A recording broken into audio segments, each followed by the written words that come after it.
a narrow track deep into the Gross Valley Gorge of the Upper Blue Mountains. The Gross Valley is notoriously difficult to fight a fire, and one of the most difficult places in Australia probably, to go in there on foot and try and do stuff to control a fire. Very difficult. That's Ian Brown, former District Operations Manager for the New South Wales National Parks and Wildlife Service.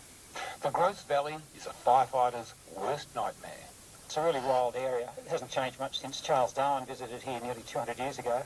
It's a very dramatic gorge carved into a sandstone plateau, over half a kilometre deep, with 200-metre cliffs ringing around the rim of it. There's only a few walking tracks into it, there's no roads, covered in thick forest in the valley.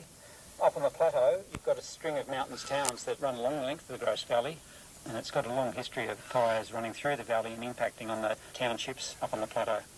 In the crucial days when those towns of the Mid and Upper Blue Mountains were most under threat 2 weeks ago, a lot of the rules were broken.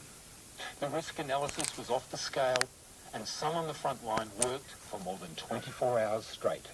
Well, there's always risks doing firefighting on the ground away from vehicle support and so on, but I'd call it a bail strategy as much as anything because it was very challenging physically and it didn't have a total chance of success. I mean, there's always the risk that it might have failed. The men who got that almost impossible job were highly trained remote area firefighters from both the national parks and the rural fire services. They just sort of basically do proper firefighting where you can't get trucks and access to water. That was Lindsay Home. He was Fire Technical Officer for the Park Service in the Blue Mountains until 2010. So how does a remote area firefighter do his or her job? You've got a pack of personal gear, sort of provisions in case you get airlifted in somewhere remote and sort of get stuck overnight. And your protective gear, which is, your fireproof overalls and hat and gloves, chainsaw, a Rake-Hoe, just like a big steel rake, halfway between a hoe and a rake. Couple of prongs on it, sort of thing. Very useful tool, sort of trying to put fires out or sort of making fire breaks and things like this. The New South Wales Park Service helped pioneer remote area firefighting in the 1970s. Lindsay Home again. When I first started with the service in about 1979 down in Kosciuszko and in Nowra, usually the remote firefighters were just the blokes that would jump off the back of the truck and sort of race out into the bush sort of thing, when the track stopped. And occasionally I get lifted in with helicopters. A few years later people start to think maybe we need to train some of those people up, particularly as far as fitness goes. Remote firefighting kind of came formalised out of that. These days, when there's a big fire on, the Park Service gets little of the attention or the credit. Yet it's highly likely that at least some of the more than 700 Parks remote area firefighters are on the job as part of a RAFT team. The Rural Fire Service also has professional RAFT teams. Right now, for example, it's those RAFT teams who are playing a key role in the battle to put out major fires still burning to the north of Sydney and on the New South Wales south coast.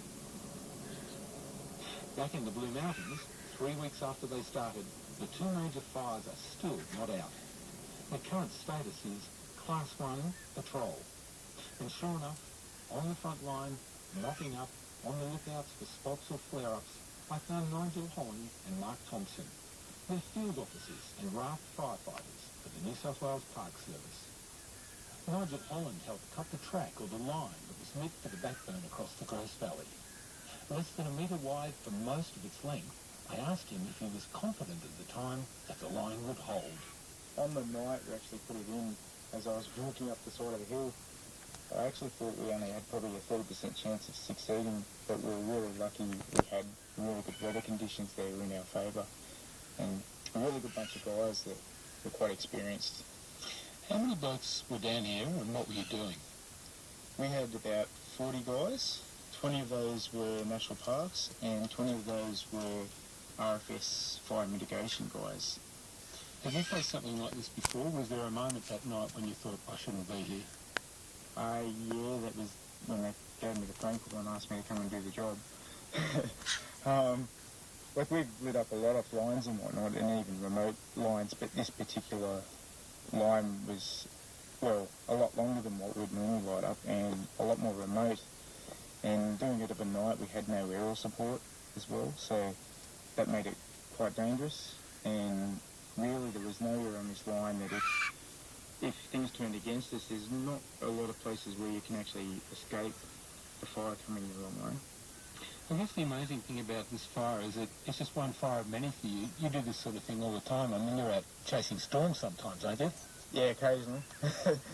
Sometimes we've actually followed storms around, and then after the storms pass through, we've gone to where we've seen the strikes and actually put out trees before they actually spread any further, which is probably the best way to deal with a fire as soon as it starts.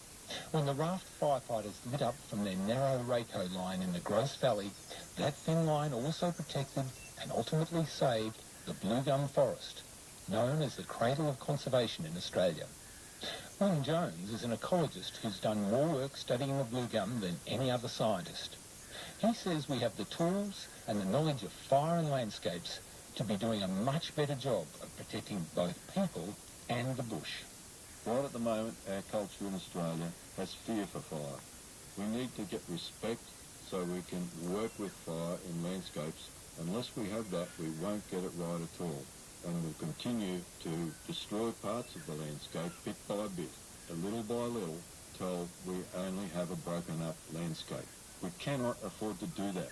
That's ecologist Wyn Jones ending that report from our environment editor Craig Borshman. Okay. I just thought you might be interested in that little vignette into the world of remote area firefighting. Basically, they get inserted by helicopter late in the afternoon or at night time. They cut their fire line using head torches at night, and they hope the helicopter remembers where they are to pick them up in the morning. This is a picture my son sent me a month and a half ago when he was doing his winch training course for the New South Wales RFS remote area firefighting team for the Northern Tablelands. And yeah, the kangaroos do like to hang around in the morning and listen to the radio with me, as do the swamp wallabies. And strangely, when it's news about the bushfires, they stick around and listen up pretty close. Of course, that's probably just anthropomorphism. Warbles on a lot to YouTube. Ciao. Dropped to 5.6% in September.